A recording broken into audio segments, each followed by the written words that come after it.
Oi, pessoal! Bem-vindos de volta à série sobre os testes não paramétricos. Hoje eu vou falar, é a segunda aula, eu vou comparar as medianas de duas populações. E tem, vendo quando os dados são pareados e quando os dados são independentes.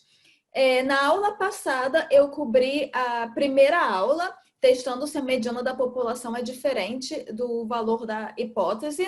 E se você perdeu, está linkado aqui embaixo. Então, hoje vamos comparar a mediana quando temos duas populações não paramétricas. Como eu mencionei, temos as amostras pareadas e as amostras independentes. O que são elas? As amostras pareadas são quando você tem observações impares e elas são relacionadas de alguma forma. Ou seja, se você tiver uma coluna e trocar de ordem, vai afetar essa coluna daqui. Você não pode trocar uma de ordem, elas são... tem alguma coisa em comum. Um tipo de amostra que seria um exemplo ótimo para amostras pareadas é quando você faz um teste de antes e depois. Você tem um grupo de pessoas e você testa, eles, vamos supor, você tem alunos que você testa notas de um teste de matemática antes de um cursinho. Então, os alunos fazem a prova e têm umas notas, e depois esses alunos passam por um cursinho intensivo de 3 dias, e aí fazem uma prova similar, e você quer comparar o quão as notas melhoraram, né? Então, você não pode trocar de ordem uma dessas colunas, porque para cada um aluno, você tem o antes e o depois. Aqui a gente vai ver um tipo diferente, por isso que eu estou trazendo essa como exemplo. E as amostras independentes são quando você tem duas variáveis, né? Eu faço assim porque eu visualizo uma tabela de dados. E aí você tem duas amostras e você pode botar uma em ordem crescente, uma em ordem decrescente, uma não afeta a outra. E a gente também vai ver aqui um exemplo disso. Então, para as amostras pareadas, como que a gente faz? O nosso parâmetro de interesse é a diferença delas. Como no meu exemplo, é a diferença, a nota antes do cursinho e a nota depois. Você quer saber o quanto que a nota melhorou. E essa diferença, a gente chama, é a diferença da mediana. Na primeira aula, eu falei aqui que quando a gente usa testes não paramétricos, a gente usa a mediana, porque a média é altamente influenciável pela qualidade das observações que você tiver. Se você tiver um outlier, pode influenciar muito.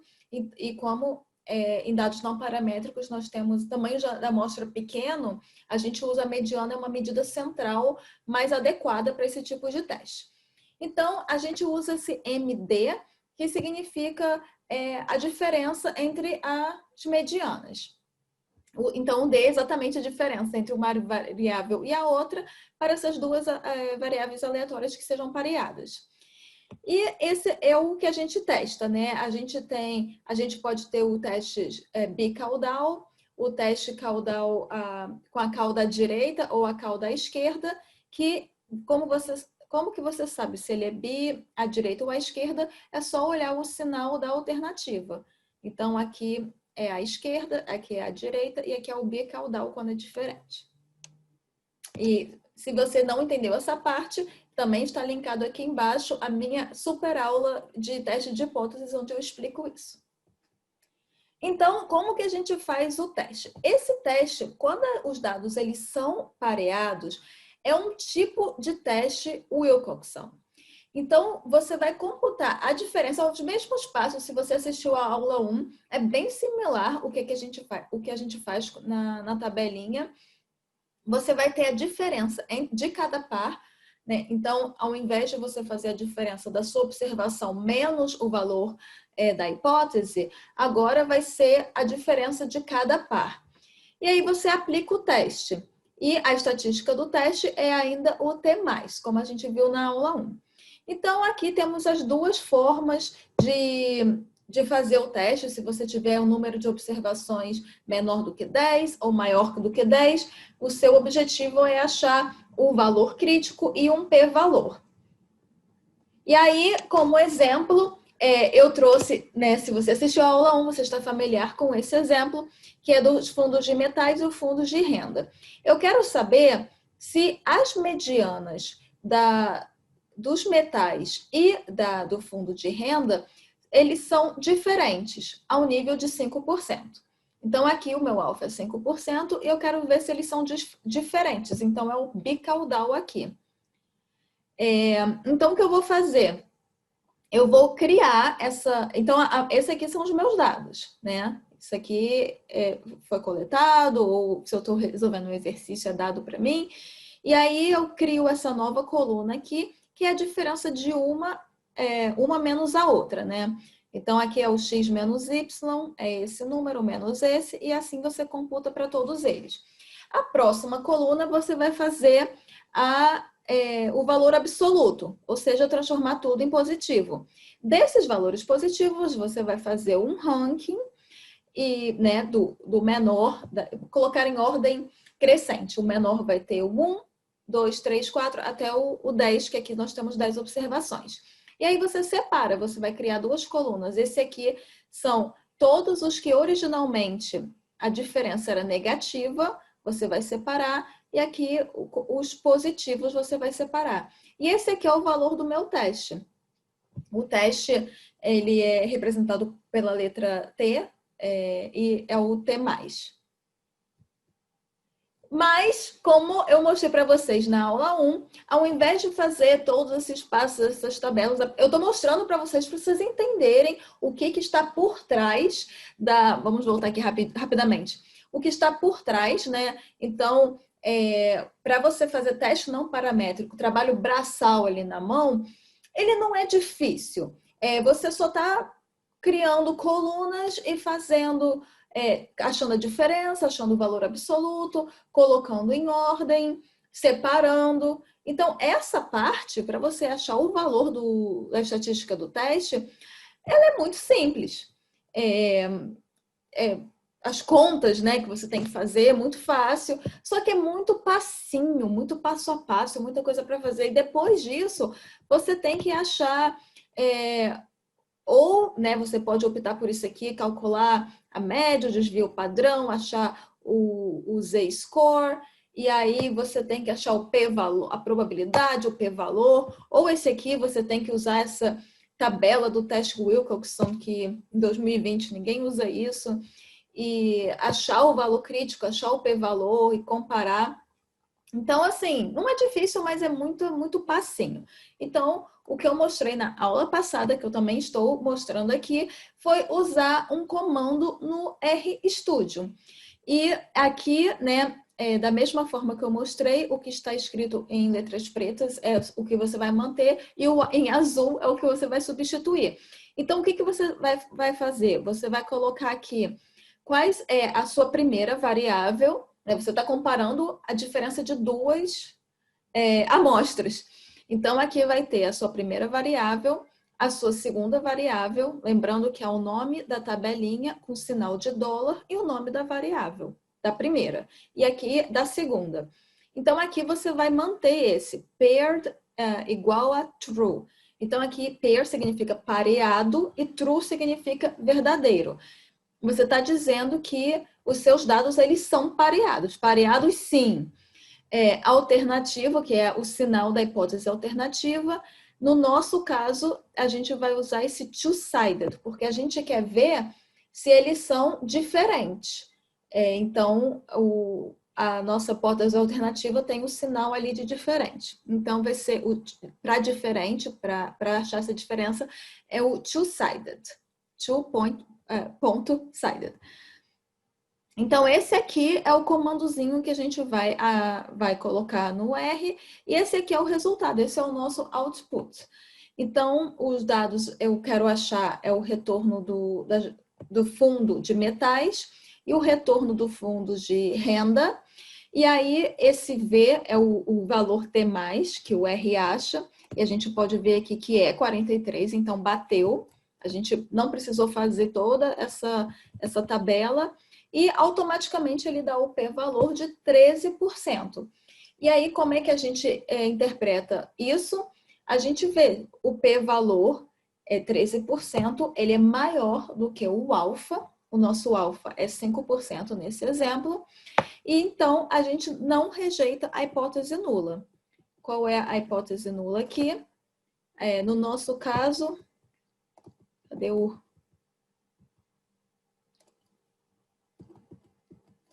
No nosso caso, a gente está testando isso aqui. A hipótese nula é que a diferença das médias é igual a zero, ou seja, elas são estatisticamente similares. Então, a gente não pode rejeitar essa hipótese. Então, a gente conclui que os nossos dois fundos, eles têm a mediana similares. As medianas desses dois fundos, elas são similares ao nível de 5%. Agora vamos para a segunda parte da aula de hoje, que é quando eu tenho amostras independentes.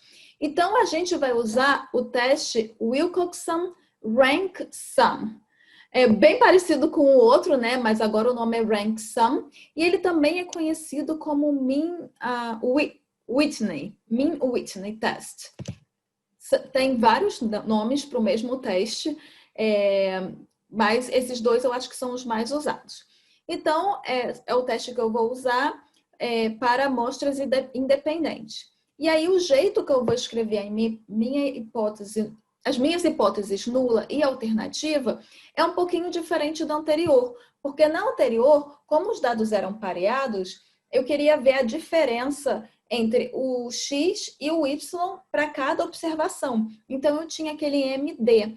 Agora, não. Eu quero ver a mediana de toda uma variável e a mediana de toda uma outra variável. Em vez de ser 1 a 1, eu estou acumulando aqui, eu tenho uma... Acumulando não, eu estou tirando a mediana de uma variável, né? Eu faço assim porque eu visualizo uma tabela, e aqui da outra. Eu quero ver se uma menos a outra é igual a zero, que seria uma é igual a outra, ou diferente de zero, ou se for, e esse aqui seria o bicaudal, aqui seria a cauda à direita, esse aqui é a cauda à esquerda. Esse teste, ele também é baseado em rankings. Só que ao invés de você estar ranqueando ali as diferenças, as amostras vão ser combinadas e você vai ranquear ali tudo junto. Vamos ver o exemplo. Aqui eu coloquei. É o teste Wilcoxon Rank Sum, ou também chamado de Mann-Whitney. Quais são os passos para fazer aquela tabelinha? Você vai colocar os dados em ordem das suas amostras, do menor para o maior. Bem parecido com o primeiro. Se tiver um empate, aqueles valores, os números do ranking, você vai tirar a média ali. Por exemplo, se o 4 e o 5 tiverem o mesmo valor, você vai tirar a média. E aí você vai somar os rankings das observações da primeira amostra e depois da segunda. Anteriormente, o que a gente estava fazendo? Separando negativo e positivo. Agora a gente vai separar a amostra 1 e a amostra 2.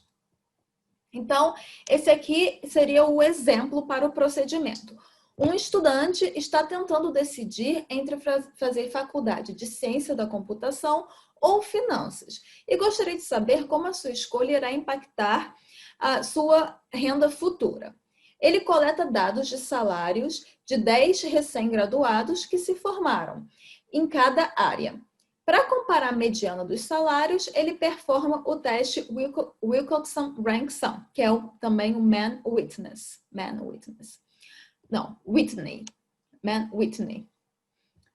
Muitos nomes. Então, a gente tem um exemplo aqui, ele coletou salários de ciências da computação e de finanças e quer ver qual que ele vai ter uma maior renda. Eu só gostaria de informar que eu não aconselho esse tipo de testes na vida real. Eu não acho que você deva escolher a sua profissão baseada na renda que você vai ter, mas é uma opção. Então, aqui tem a tabela. Ele coletou os dados e aí ele já colocou em ordem. Aqui ele tem os salários, esse aqui são os valores do salário. Lembrando que os meus exemplos eles são em inglês, que eu uso para as minhas aulas. E os nomes estão em inglês e os salários estão em dólar. E isso aqui significa essa quantidade de salário em 1.000 por ano. Então, por exemplo, temos uma pessoa de finanças que ganha 46 mil dólares por ano. Ou aqui uma pessoa de ciência da computação que ganha 64 mil dólares por ano. Então, é isso que significa. Nos Estados Unidos, eles geralmente falam salário em formas de ano ao invés de mês, como a gente usa no Brasil. Então, aqui, os salários eles estão em ordem, com os seus respectivos graduação, né? Finanças ou ciências da computação. E aí, foi colocado em ordem. Aí você pode ver aqui, ó. Aqui seria 1, 2, 3, 4, 5, 6, certo? Só que o 4, 5, 6, eles têm os mesmos valores. Então, o que você faz? Você vai tirar a média. 4 mais 5 mais 6, 15. Dividido por 3, 5. Então, cada um desses valores vai receber o valor de 5, porque é a média. E aí, acho que não tem nenhum outro como exemplo.